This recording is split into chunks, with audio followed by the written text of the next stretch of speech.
¿Cómo están todos? Muy buenas tardes. Yo soy el doctor Cueva. Agradezco la presentación previa. También agradezco al Grupo Asís por darme la oportunidad de llevar a todos ustedes este tema muy interesante, este tema bastante recurrente en nuestras unidades de cuidados críticos y en las áreas de cuidado crítico en la cual trabajen eh, todos los aquí presentes. Bueno, ya habiendo mencionado mi presentación, habiendo dado mis credenciales, eh, voy a comenzar a explicar acerca del tema que vamos a echar el día de hoy. Entonces, el tema del día de hoy nos va a hablar sobre el equipamiento de una unidad de cuidados intensivos en el contexto de un manejo de una vía aérea avanzada. Para el tema de hoy vamos a hablar sobre algunos dispositivos de asistencia ventilatoria como la máscara laringia, el combitubo, la cricotomía. Entonces, creo que es útil mencionar por qué la importancia de conocer el concepto de vía aérea difícil.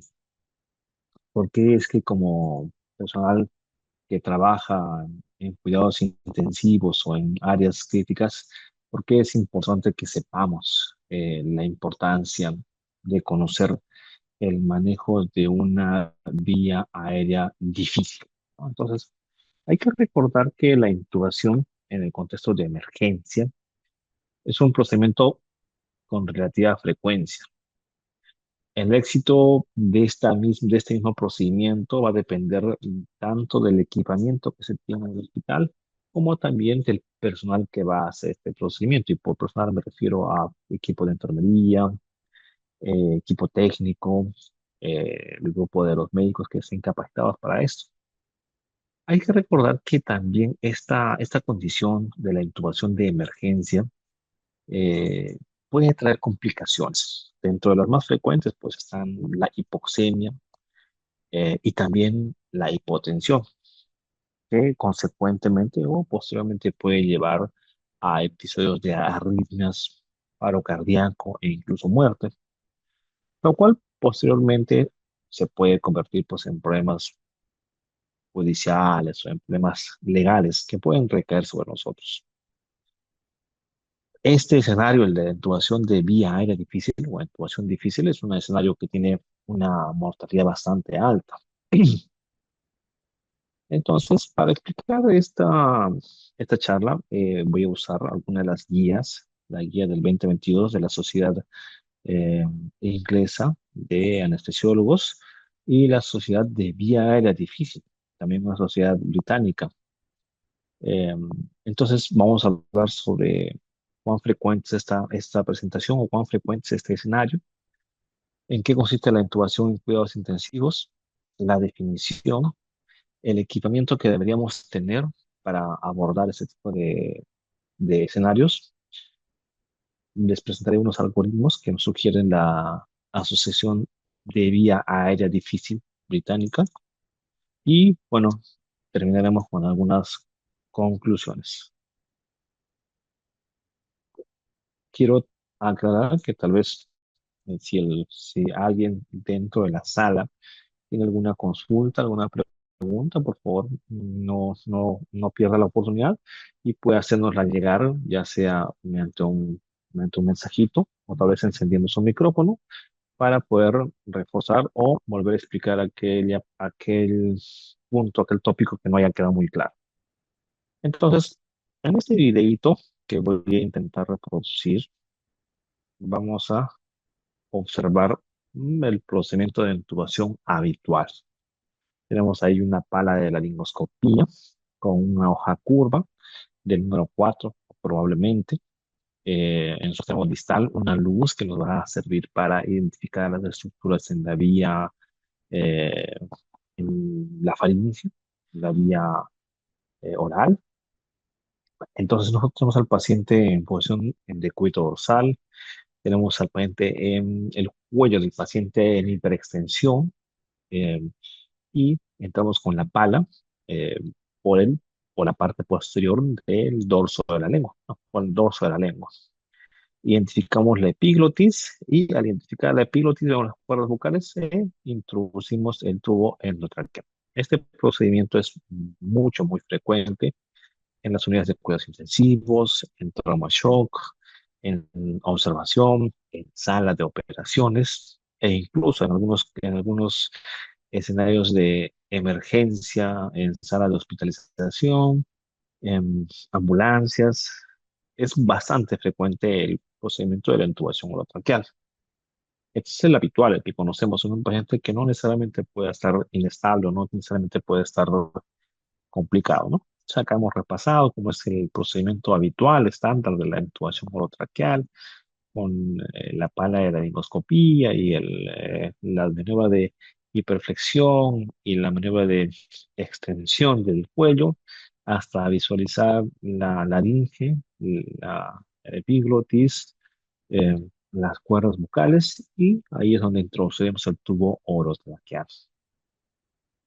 Entonces, buena parte de nuestros procedimientos, casi entre 60 a 80% de estos procedimientos, tanto para enfermería como para personal médico, va a ser exitoso. No va a haber ninguna complicación, no va a haber posiblemente ninguna intercurrencia. Mas, sin embargo, hay otro porcentaje de procedimientos que sí se van a complicar y que más o menos vienen a significar entre el 25% de escenarios en los cuales la intubación habitual que hemos visto hace unos momentos no va a ser posible. Entonces, ¿qué hacemos en este escenario, no? Un paciente que ha llegado a una unidad de trauma shock, inconsciente, luego de haber sufrido un accidente de tránsito, a la evaluación el paciente está inestable y requiere abordaje de la vía aérea. Al acercarnos y examinar al paciente, nos damos cuenta que es un paciente gordito, obeso, un cuello bastante corto, que no puede hacer hiperextensión, no puede hacer flexión del cuello, una boca muy pequeña. Entonces vemos acá, uy, acá va a haber problemas. Aquí aquí va a ser una vía difícil. Entonces, ¿qué tenemos que hacer? Prepararnos para la dificultad. Y eso es lo que vamos a hacer en la charla del día de hoy. Entonces, la vía aérea difícil la vamos a conceptualizar como aquella vía en la cual eh, se va a presentar una situación clínica que no nos va a permitir una correcta intubación o una correcta ventilación. Entonces, para interpretar este concepto que les acabo de dar, vía aérea difícil va a ser todo escenario en el cual no vamos a poder entubar, como se ve acá en la imagen del lado derecho, y tampoco vamos a poder ventilar, porque el paciente no va a permitir que la cantidad de gas que está en esta máscara de reservorio pase al paciente. Entonces, este es el concepto de vía aérea difícil, que es el escenario en el cual muchas veces nos encontramos en las salas de emergencia o en otras salas de cuidados críticos. Pero ¿por qué ocurre esta falla? ¿Por qué es que llegamos a un punto en el cual no podemos entubar ni tampoco podemos introducir aire al pulmón de los pacientes? Básicamente hay factores, dos factores, factores humanos y factores técnicos, que son los que vamos a enseguida vamos a explicar. Entonces, eh, pues este es el escenario en el cual se envuelve un paciente que está manejado en área crítica, ¿no? Como ustedes verán, es un escenario bastante aparatoso, es un escenario en el cual hay bastantes monitores, pantallas, cables, el nivel de estrés es mucho mayor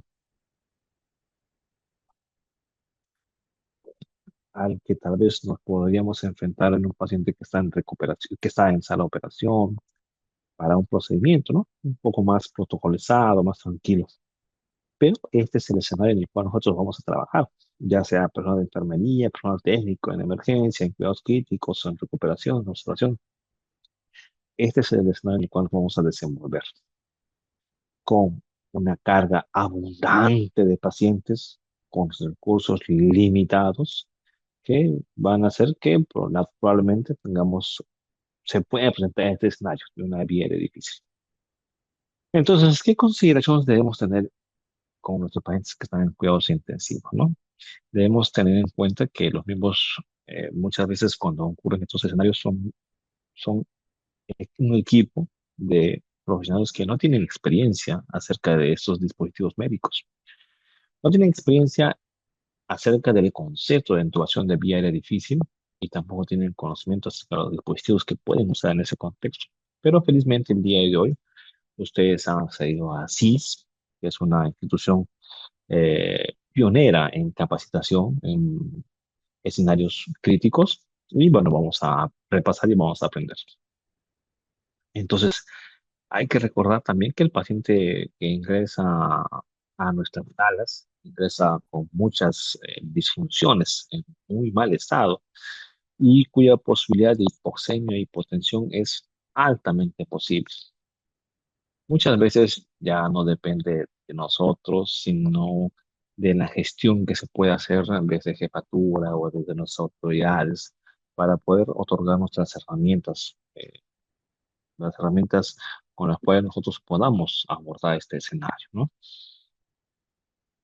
Entonces, para abordar ya más adentro el tema, voy a echar de mano de esta guía. Como decía, es la guía de la Sociedad Americana, perdón, de la Sociedad Británica de Anestesiología, que nos presenta una serie de recomendaciones de qué hacer cuando nosotros tenemos una vía, una posible vía aérea, una vía aérea difícil, ¿no? Porque como se darán cuenta, estos pacientes, si bien es cierto, vienen de manera abrupta, pero es parte de nuestra responsabilidad o parte de nuestro manejo identificarlos, saber identificarlos y prevenir para esta situación. Entonces, lo primero que nosotros vamos a hablar en las siguientes láminas es de cómo debemos preparar al paciente, cómo debemos preparar el equipo, cómo debemos prepararnos nosotros. Y finalmente vamos a hablar sobre cómo es que nos vamos a preparar para la dificultad, cómo es que vamos a eh, usar algoritmos para en los escenarios eh, eh, más, eh, más complicados que se puedan llegar a presentar. Entonces, esta guía nos plantea un algoritmo en tres partes. Un plan que tiene tres partes. Un plan A, un plan B y un plan C.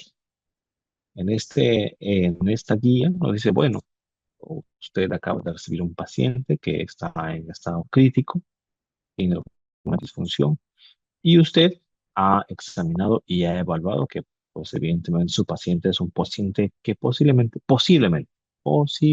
pueda comportarse como una vía aérea difícil, ¿no? Entonces, la guía nos dice, de principio, la capacitación y la organización en equipo es importantísima. El posicionamiento del paciente, el decúbito dorsal, una cama que esté adecuada, que el colchón no esté inflado, que la cama esté simétrica, la monitorización, un paciente que entra a emergencia, saber si es que el paciente cuánto está saturando, cómo está su presión arterial, cómo está su frecuencia cardíaca, el ritmo.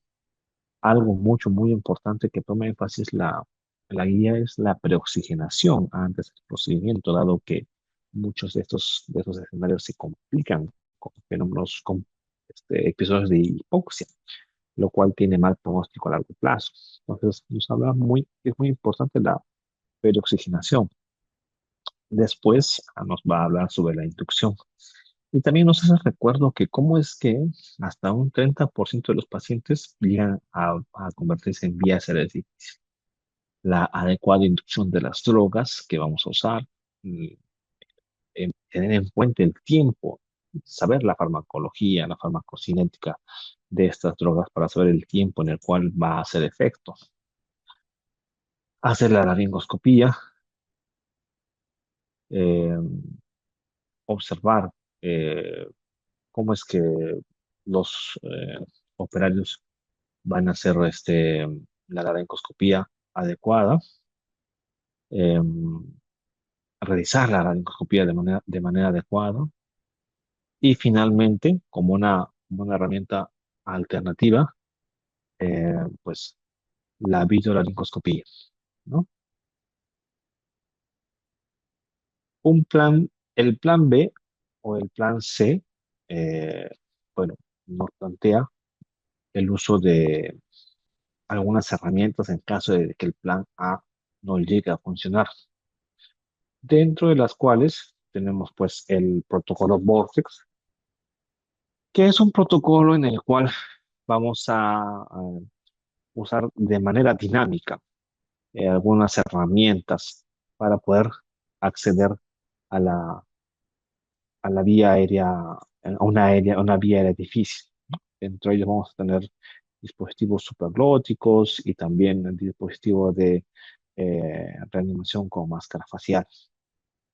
Nos habla, por ejemplo, de en qué momento nosotros decidir que vamos a pasar al siguiente paso, la comunicación continua con con el personal con el cual estamos trabajando.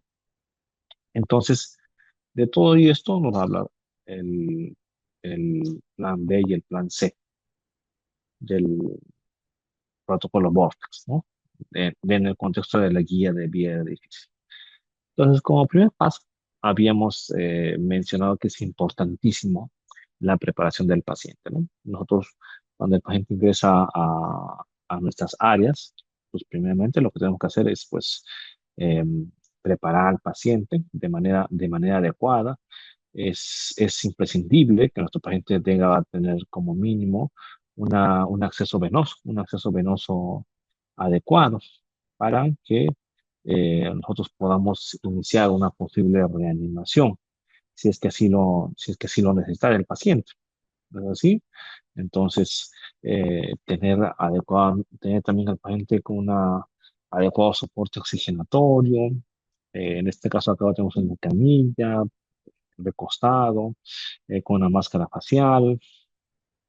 eh, entonces, todo aquello tiene que estar preparado el paciente para que nosotros podamos abordar, ¿no? Entonces, primero que nada, preparar al paciente.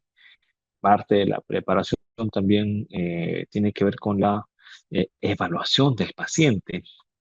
Darnos un tiempo para poder hacer unas pequeñas maniobras y evaluar si es que el paciente al cual nos estamos enfrentando es un paciente que pueda convertirse en una vía de difícil. Para esto debemos medir, por ejemplo, la distancia tiromentoniana, que tendría que ser más de 6 centímetros. Otros predictores ya un poco más complejos que se hacen durante la evaluación de un paciente que está un poco más estable nos hablan, por ejemplo, del score de Mallampati, en el cual vamos a evaluar las fauces de la cavidad bucal para predecir si es que este paciente puede convertirse en una vía difícil. Aquellos pacientes que tienen un Mallampati entre 3 a 4 son pacientes que van a tener una vía no, probablemente muy difícil. La clasificación de Corman, que es la que vamos a hacer durante la laringoscopía, en la cual para hacer la laringoscopía, idealmente debemos ver ahí las cuerdas bucales, la epiglotis, pero en otros escenarios como el 3 y el 4 no vamos a poder, pese a hacer la laringoscopía, no vamos a poder ver las epiglotis. Entonces, en la literatura médica hay muchos scores que nos van a ayudar a predecir qué pacientes se pueden convertir en pacientes con una posible vía difícil. Pero pocos de esos estudios o pocos de esos scores tienen validación en pacientes críticos. Y es que la verdad es que cuando un paciente llega a emergencia en estado crítico, pocas veces podemos hacer ese tipo de evaluaciones, ¿no? Pocas veces podemos llegar a hacer evaluaciones tan meticulosas y necesitamos evaluaciones mucho eh, más simples, como por ejemplo esta, que es el score Macocha, que nos plantea una serie de puntos, de tópicos, para definir qué paciente se pueda complicar o qué paciente se puede convertir en una vía hereditaria. Entonces, este score, el score Macocha, que básicamente es el acrónimo de el uso de Mallampati, evaluación de vía aérea, estado del coma, hipoxia y la presencia de un personal no capacitado.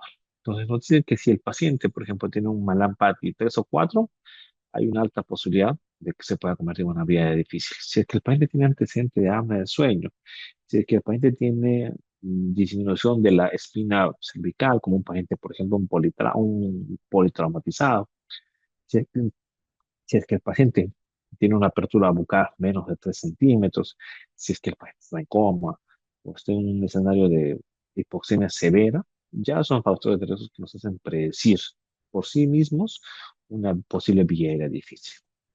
Entonces, ya hemos preparado al paciente.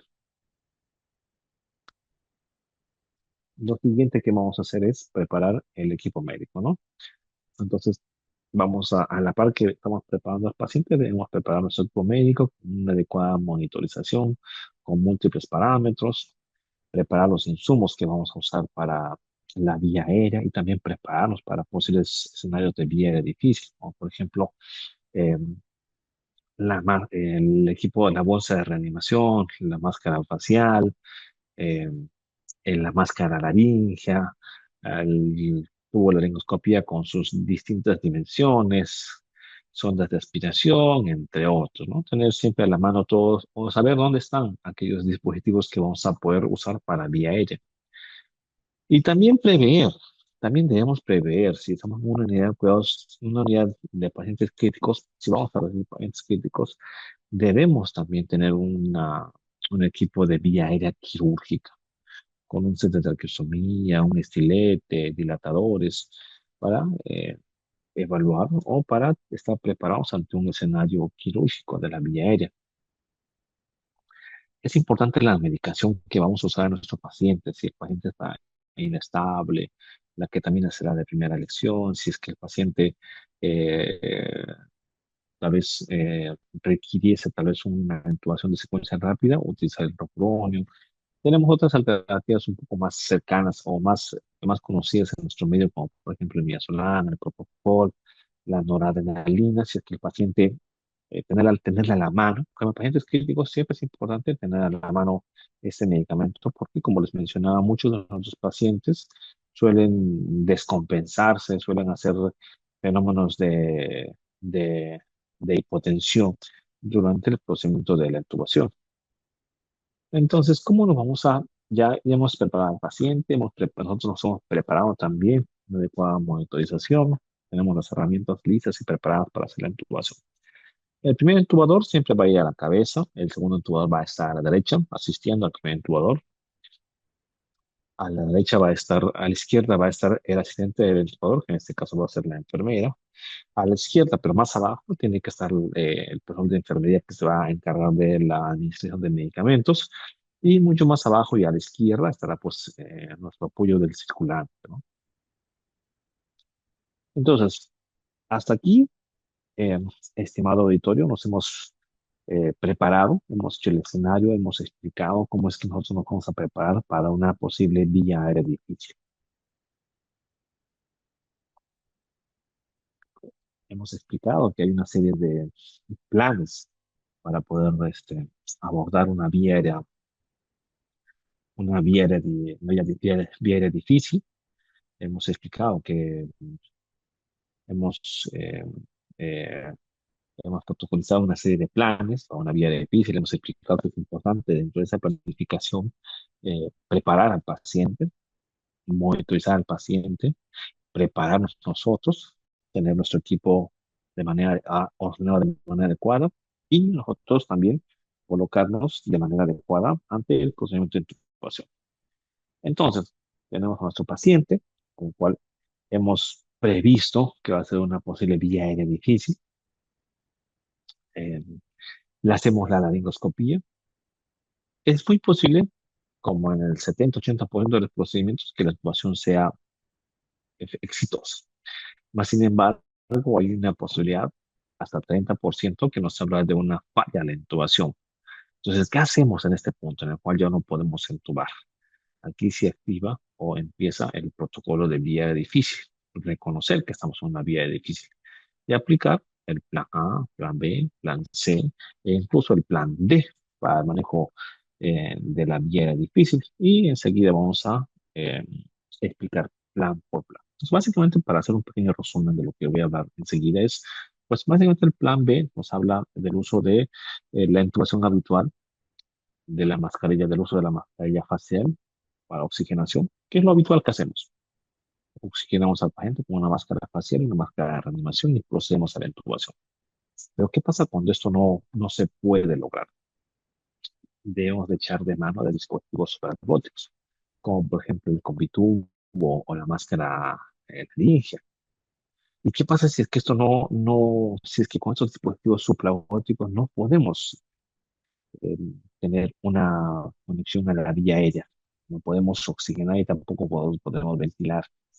¿Qué es lo que pasa? Entonces, debemos usar otros dispositivos, como por ejemplo la máscara facial, para tratar de asegurar una adecuada oxigenación y una adecuada ventilación. Pero ¿qué pasaría incluso si es que no podemos, incluso usando la máscara facial, no podemos actuar al paciente? Pues tal vez debamos decidir hacer la cricotomía, que es el último escenario de la vía del difícil, ¿no? Entonces, en el plan A, pues el plan A nos habla de aquellas herramientas o aquellos escenarios a los cuales nos afrontamos comúnmente en las unidades de cuidados críticos donde ustedes trabajan. En el plan A debemos considerar la capacitación de algunos dispositivos eh, para abordaje de la vía aérea difícil que nos pueden ayudar en este contexto. Entonces, usted ha detectado que su paciente tiene una apertura bucal menos de 3 centímetros, que su paciente está en coma o está en hipoxia severa. Usted ya debe prever que su paciente se va a convertir en una vía aérea difícil. Entonces, usted podría usar algunas herramientas como por ejemplo la videolaringoscopía, que algunos hospitales lo tienen.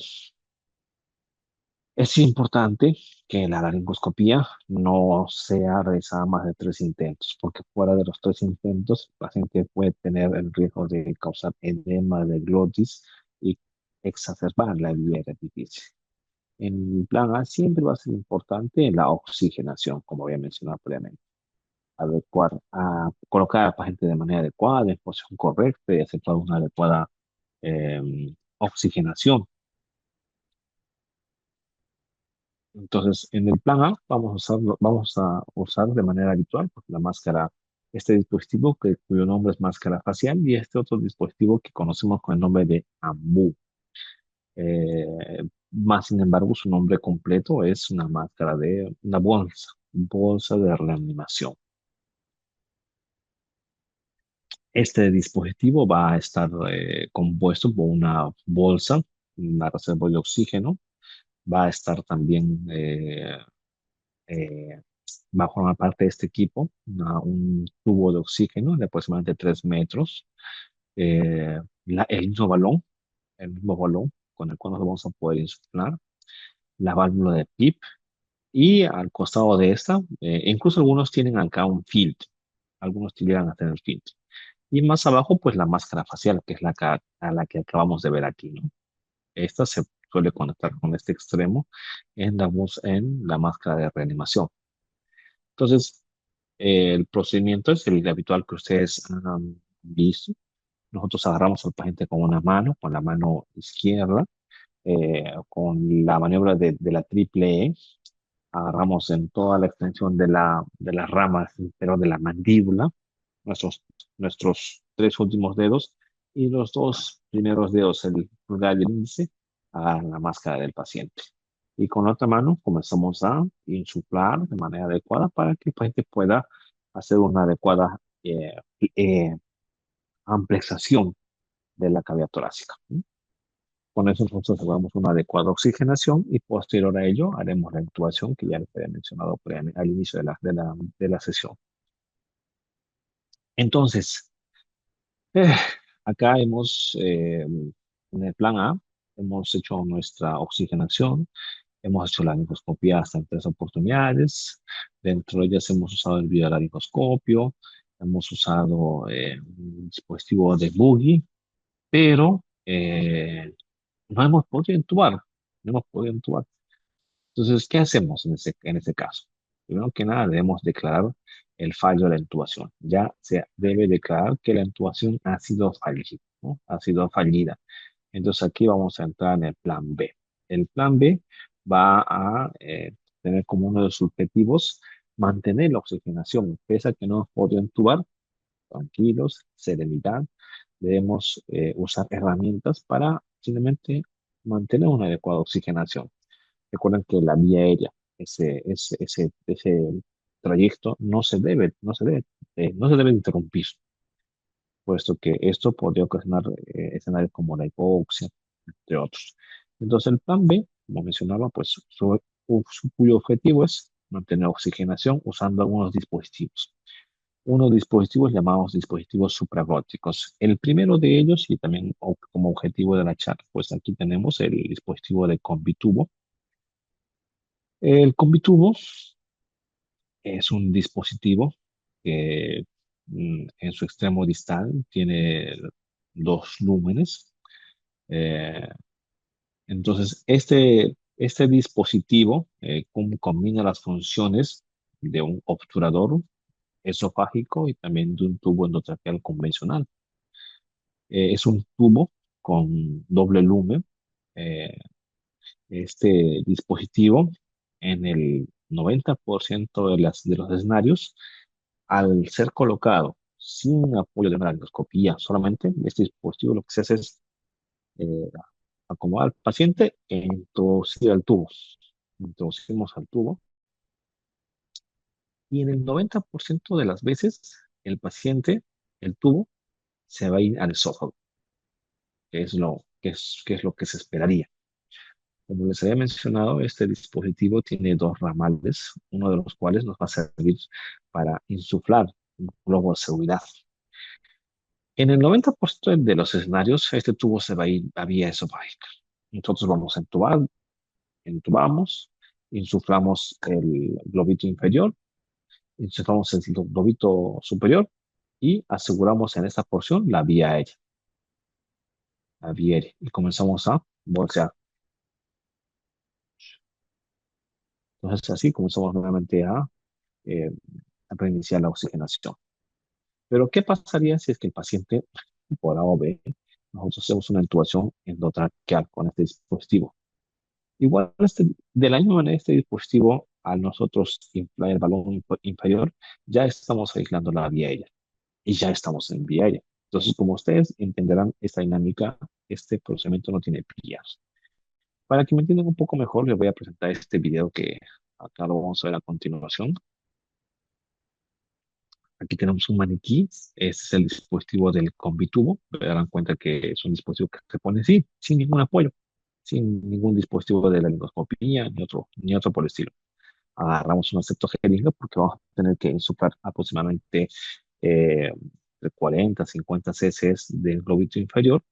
Esto lo que va a hacer es asegurar la porción inferior del confitubo y luego con otra jeringa de 20 cc vamos a insuflar el globito superior.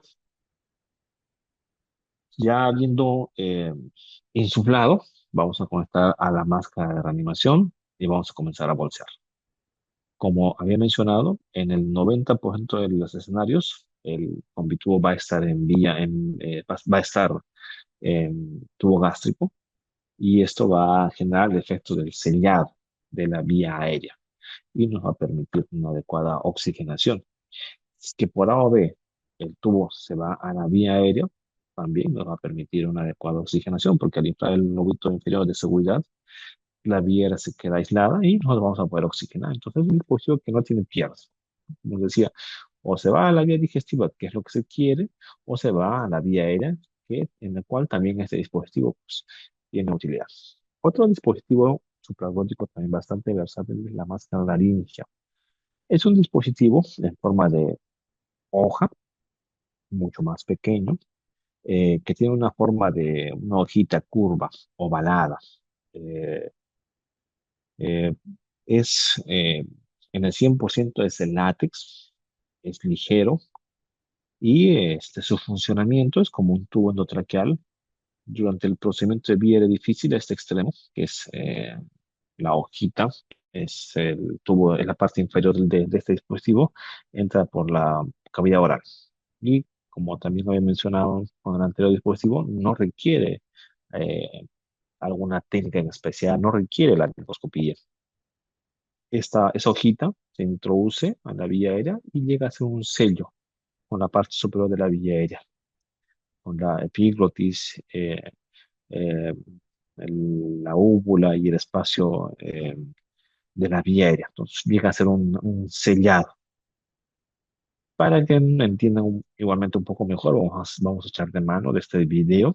Acá tenemos un paciente al cual no le hemos podido entubar de manera adecuada. Declaramos el fallo de la intubación y procedemos a usar dispositivos supragónicos. Como vean, el dispositivo se introduce de manera sencilla. Se introduce de manera sencilla, sin ningún apoyo de ninguna técnica. Posteriormente vamos a entrar el globito de seguridad y vamos a conectar directamente a la bolsa de reanimación. Y eso es lo que pasa en la boca, por dentro, en la laringe, perdón. Nosotros insuflamos, se va a activar un sello de goma que va a permitir un adecuado sellado con la vía aérea y posteriormente nosotros vamos a poder conectar a la máscara de reservorio. Ahí vemos cómo se introduce la vía aérea y vean, nótense cómo este extremo empalma, por así decirlo, con la vía aérea. Ahí viene nuevamente, entra por la parte posterior de la boca y llega, una vez que inflamos el globito, ¡guau! Se inflan las almohaditas y aísla la vía digestiva de la vía aérea. Y por uno de los dispositivos, por uno de los lúmenes, nosotros conectamos a la máscara de reanimación eh, y iniciamos la ventilación, ¿no? Entonces, por ejemplo, este dispositivo, por ejemplo, tenía la opción eh, para poder sellar la vía aérea y continuar la oxigenación. Entonces, ¿pero qué pasaría si es que pese a tener esos dispositivos nosotros no logramos asegurar una oxigenación de manera adecuada?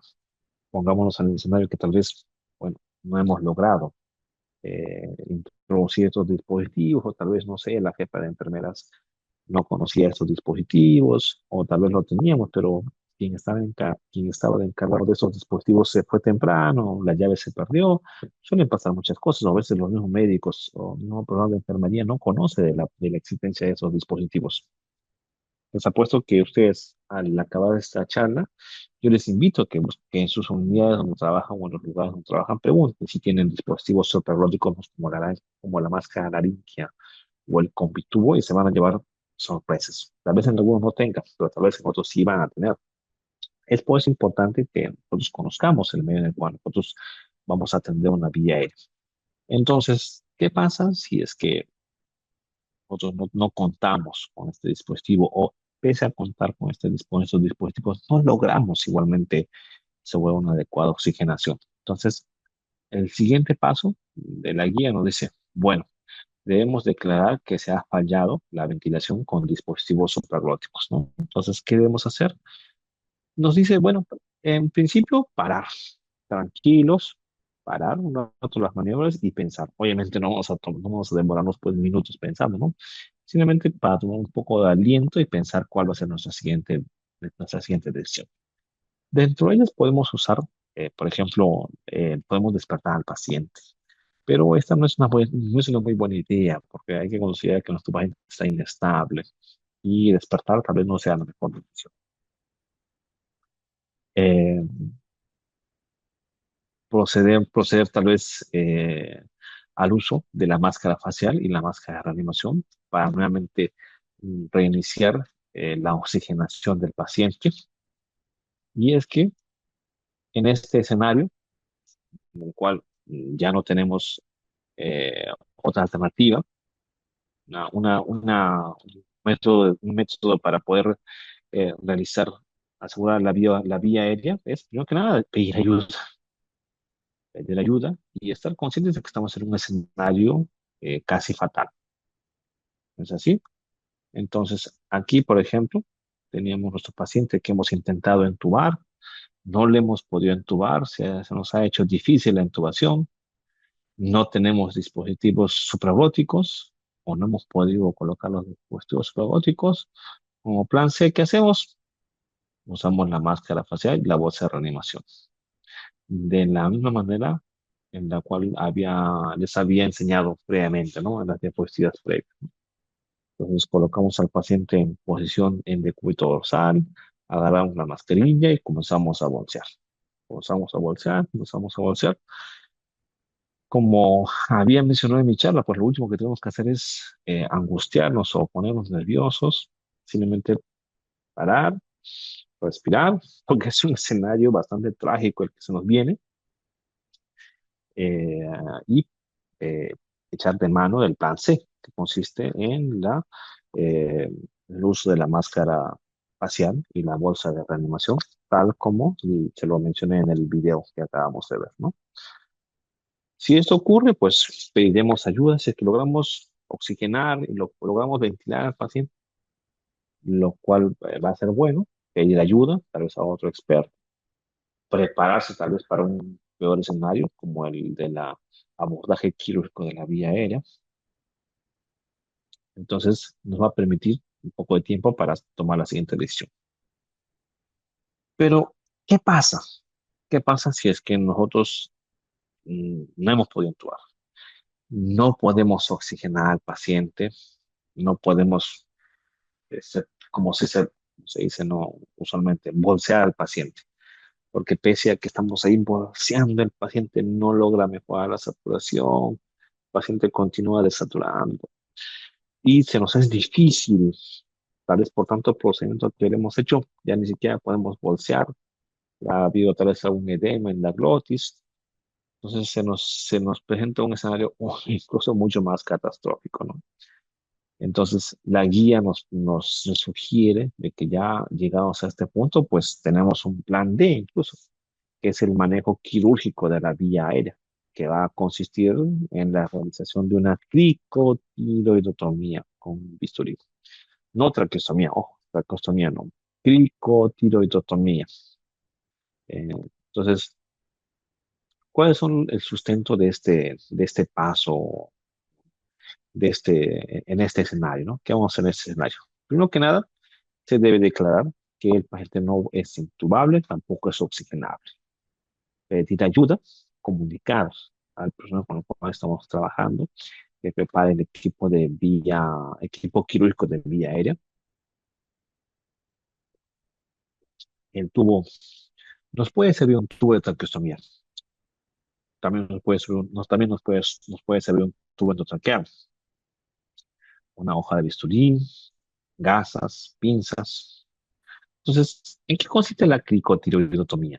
La cricotiroidotomía básicamente consiste en la apertura quirúrgica de un estoma. Vamos a crear una comunicación entre la vía aérea y la piel a través de la membrana cricotiroidea.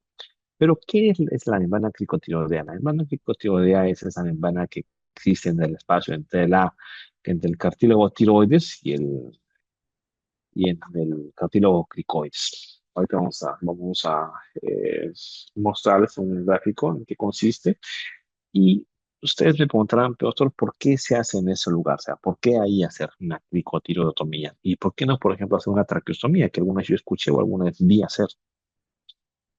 Bueno, la explicación es la siguiente. Si ustedes ven acá una figura una gráfica de un cuello, donde se puede ver acá el cartílago tiroides y el cartílago cricoides. Entonces, entre estas dos estructuras, entre ambos cartílagos hay una membrana. Esta membrana se le conoce con el nombre de la membrana cricotiroidea. Esta estructura es mucho más fácil reconocible que los anillos traqueales donde se hace la traqueostomía. La traqueostomía se hace inclusive un poco más aquí, más abajo. Mientras que este procedimiento, hacer un procedimiento de emergencia, no vamos a tener tiempo para a intentar identificar esas estructuras. Este procedimiento se hace en el contexto de una emergencia. Si no lo hacemos en los siguientes segundos, el paciente puede morir. Entonces, al ser una estructura que es más fácilmente identificable entre estas dos estructuras, entre el cartílago tiroides y el cartílago cricoides, es mucho más fácil identificar esta estructura. A esta membrana es a la cual vamos a introducir un estilete o un bisturí y vamos a crear un ostoma. Entonces, este espacio es el que nosotros vamos a introducir la cricotomía. Vamos a hacer un corte. Aquí está el cartílago tiroides, aquí está el cartílago cricoides y esta es la estructura a la cual vamos a hacer una disección, un pequeño corte y vamos a crear una comunicación en la vía aérea. Aquí tenemos nuevamente mis imágenes en las cuales ustedes van a poder ver que primero, bueno, siempre hacemos la asepsia, antisepsia lo más rápido posible. Eh, ubicamos estas estructuras, ubicamos el cartílago tiroides, posteriormente bajamos, descendemos en nuestra evaluación, ubicamos el cartílago cricoides y entre los dos vamos a encontrar una membrana, la membrana cricotiroidea. Colocamos anestesia para este procedimiento e inmediatamente nosotros comenzamos a hacer un pequeño corte. Hacemos un pequeño corte, hacemos una pequeña divulsión. Vamos a utilizar para ello una pinza, visualizar esta membrana, la membrana cricotiroidea, y para posteriormente eh, introducir ya sea un tubo, podemos introducir desde un tubo endotraqueal hasta una cánula de traqueostomía propiamente, ¿no? Lo importante es que estamos haciendo eso. Hacemos una apertura quirúrgica de, de esta membrana. En este caso, estamos haciendo una apertura, como les mencionaba, una apertura quirúrgica de la vía aérea. En ese punto, cuando ya hemos encontrado ya la vía aérea, lo más recomendable es inmediatamente introducir un dispositivo de asistencia de vía aérea, ya sea un tubo endotraqueal o ya sea una cánula de traqueostomía, para lo más inmediatamente posible restablecer la vía aérea, ¿no? Entonces, en este caso, lo que se ha optado por colocar es un tubo de traqueostomía. Hemos insuflado el balón y, bueno, pues hemos restablecido la vía aérea, ¿no?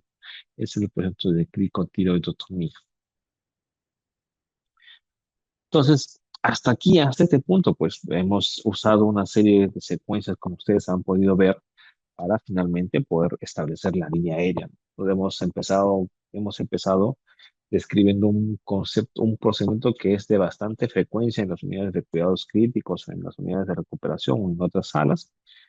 Después también nos hemos planteado, hemos explicado de que dentro de estos procedimientos que suelen ser simples, existen una tasa de posibilidad que puede complicarse. Hemos explicado qué debemos hacer cuando tenemos un paciente de esas características. Hemos explicado que debemos preparar nuestro equipo. Hemos explicado que debemos preparar nosotros. Y hemos explicado también que debemos usar un algoritmo de secuencia ante este escenario que nosotros pensamos o prevemos que pueda llegar a pasar, ¿no? Es importante la identificación de los factores de riesgo que puedan condicionar la vía aérea. Y si es que en este escenario, estamos en este escenario, si es que el plan A de nuestra intubación no se logra cumplir, tenemos plan B, plan C, plan D que nos plantean la guía.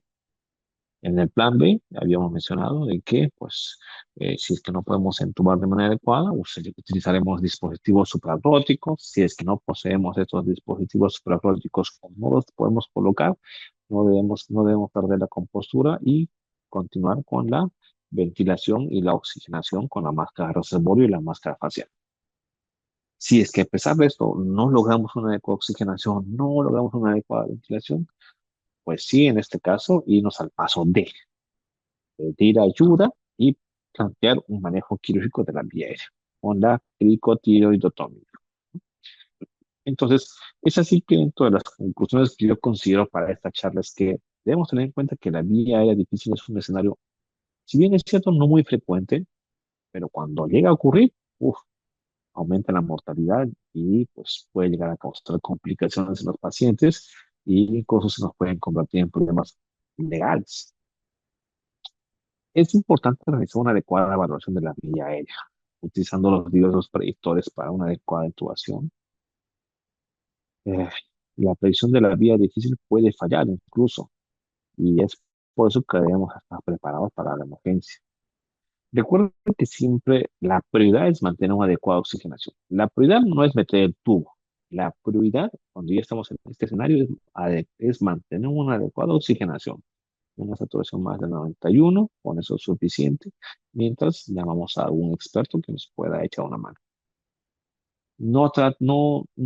Evitemos retrasar el diagnóstico de una vía aérea o evitemos colocarnos en el contexto de una vía aérea difícil, en el cual no sabemos cómo diagnosticar o no sabemos reconocerlo y estamos intentando, hasta que el paciente continúe complicándose y llega a un punto de no retorno. Es importante saber reconocer, prever para empezar, atender a nuestro paciente y prever, evaluar de manera adecuada, ver si el paciente tiene factores de riesgo para complicarse. Si es que así los tiene, utilizar el algoritmo ABCDE de la guía de vía aérea difícil.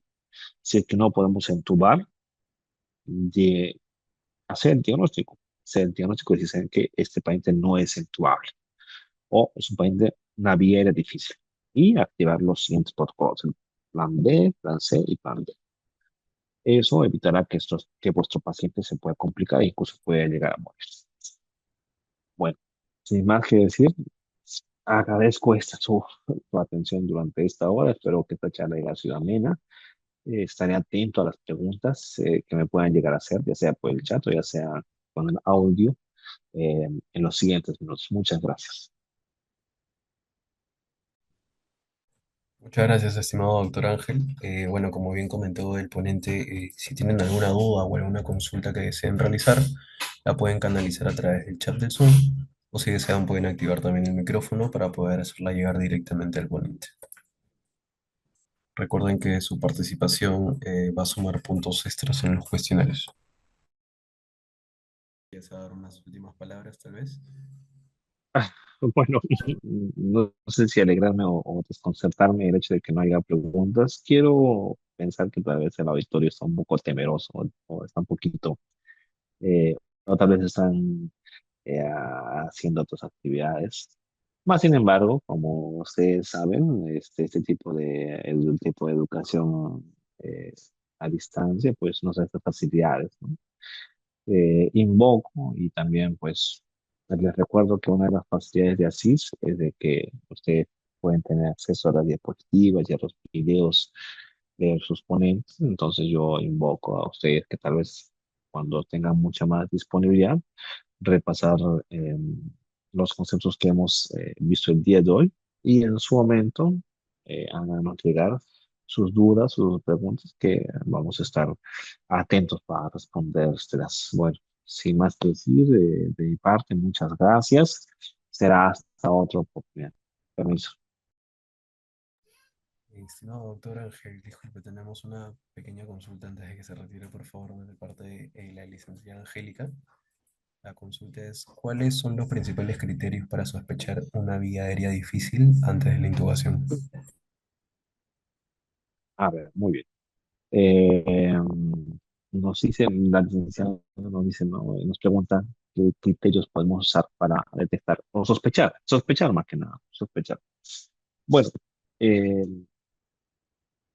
a lo largo de la investigación médica se han planteado un sinnúmero de predictores, así se les conoce con el nombre de predictores, eh, que son herramientas que nos hacen prever que una persona se puede convertir de una intubación habitual a una piedra difícil que puede poner en riesgo su vida. Entonces, estos predictores son variados. Ustedes ponen en internet, ponen ahí predictores y van a salir muchos predictores. Hay predictores de distancia tiro-mentoniana, eh, de Malampati, el Corman, distancia cuello-mentón, distancia mentón-tiroides, entre otros. Más sin embargo, deben acordar, debo recalcar que en el caso de nosotros, personas que están en cuidados intensivos o están trabajando en áreas críticas, muchas veces no vamos a tener esa opción. Muchas veces no vamos a tener la opción de entrevistarnos con el paciente, no vamos a tener tiempo tal vez de colocarlo en hiperestación y ver su malapatía. No vamos a poder hacer. Vamos a recibir al paciente inestable en una camilla, desaturando o hipotenso. Entonces, en ese escenario, ¿qué se puede hacer, no? ¿Cómo yo puedo predecir y poner en alerta a mi equipo de trabajo? Para eso nace eh, este score que había mencionado previamente, que voy a intentar volver, es el score Macocha, que incluye un número de variables. que nos hablan de escenarios que sumados pueden predecir que vuestro paciente puede complicarse. Entonces, dentro de estos parámetros nos dice, ¿no? Si es que el paciente, por ejemplo, tiene una eh, antecedente de apnea del sueño, un gordito, roncador, uy, ya ahí tienes 2 puntos. Si es que el paciente tiene una limitación para la munición cervical, como podría ser un gordito, o como también podría ser un paciente que está con un trauma medular, también tienes ahí 1 punto. Si es que el paciente, su boquita no se puede abrir más de 3 centímetros o más de 3 deditos, también tienes ahí 1 puntito. Entonces, eh, a partir de este punto, tenemos otras variables, como por ejemplo el estado de coma. Si el paciente viene en un estado inconsciente, también te da 1 puntito. Si es que el paciente está en hipoxemia, está desaturado, también te da otro puntito. Si es que en ese momento no estás con un personal que sea capacitado como un anestesiólogo o un médico de cuidados críticos que tenga experiencia en abordaje de vía aérea, también te da 1 puntito. Entonces, si es que de este score tienes 4 puntitos, pucha, el paciente es muy posible que se pueda, es muy posible que pueda convertirse en una vía aérea difícil, ¿no? Entonces, básicamente este score nos ayuda a recordar que hay ciertas condiciones que nos van a hacer pensar que el paciente puede convertirse en una vía aérea. Este es el score que más estudios y más validación tiene en escenarios de cuidados intensivos. Entonces, yo invoco que cada vez que ustedes reciban un paciente, siempre pregunten ese antecedente, ¿no? Que son gorditos que no pueden mover el cuellito, si es que tal vez su apertura bucal es limitada, está muy encefalopático, está desaturando, eso ya, de por sí ya, nos hace predecir que el paciente puede convertirse en una vía difícil. Espero haber, licenciada Angélica, respondido sus preguntas. Igualmente vamos a estar al tanto de las siguientes preguntas que nos pueden mandar ya sea al correo o ya sea por los siguientes grupos de Zoom. Como había mencionado, pues me siento muy agradecido con Asís y muchas gracias por su invitación. Será conmigo, será hasta otra oportunidad. Permiso.